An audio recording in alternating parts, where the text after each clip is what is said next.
Well, oras na po para mas kilalanin po natin ang ating sarili. Pag-usapan natin ang mga bagay na malapit sa you. It's time for another Real Talk, self-care at mental health awareness sa All About You. Panoorin po natin ito.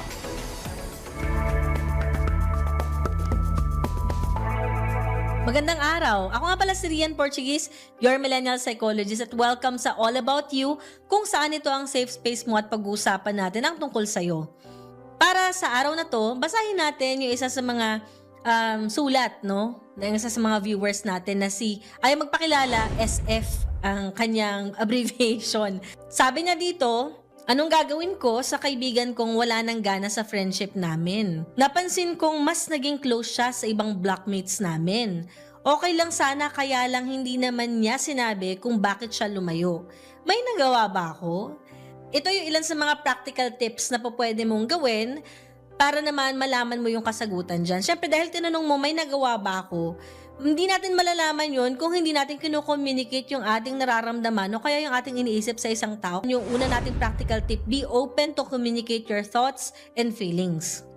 Kung binavalue mo yung friendship, mahalaga na ma-inform mo si friend, di ba? Pwede mong sabihin sa kanya yung ganito, no? Kung example lang naman to, hindi naman very specific na transcript, pero try mo lang.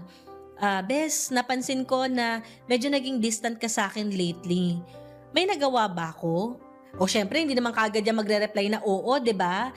Pwedeng magpakipot yan, pwedeng isin zone ka lang niya. So, pwede mong sabihin sa kanya kung ano man yung gusto mo pang idagdag. Kasi baka mamaya meron ka naman talagang nagawa, yung iba, di ba, medyo may pagka-passive-aggressive, hindi sasabihin sa'yo kung ano yung nagawa mo kasi ina-expect nila na dapat alam mo, di ba? So, pwede mong dagdagan, di ba? Kung may nagawa ako, sorry. Hindi ko yun sinasadya. And then, pwede mo din bigyan ng context na kung gaano mo binavalue yung friendship ninyo.